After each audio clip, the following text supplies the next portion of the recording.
At may nagtanong, pwede ko bang patirahin sa conjugal home yung aking bagong girlfriend, no?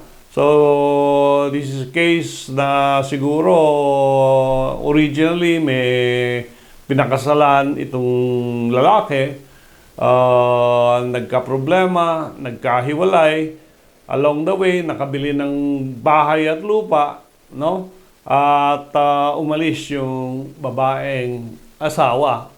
Ang importante dito, ang tanong, was the marriage nullified or annulled?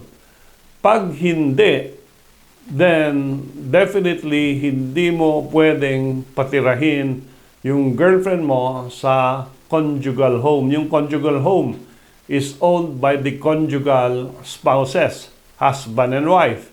And unless merong annulment, then hindi pwedeng magdala ng ibang tao doon aside from your wife to stay in the residence.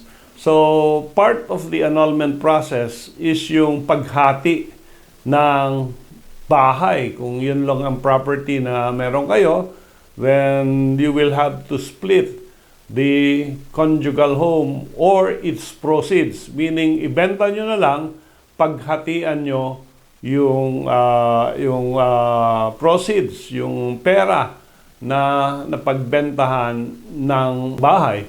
And of course, so ang advice natin sa nagtanong, unang-unang step na gawin mo ay ipanalify mo muna yung iyong previous marriage. And later on, you divide the properties, kasama sa property settlement yan, sa nullity of marriage case. And after that, either you buy out yung share ng partner mo o ibenta nyo sa third person, paghatian nyo yung pera. Bumili ka na lang ng ibang bahay para wala yung multo ng dating asawa mo sa bagong bahay mo.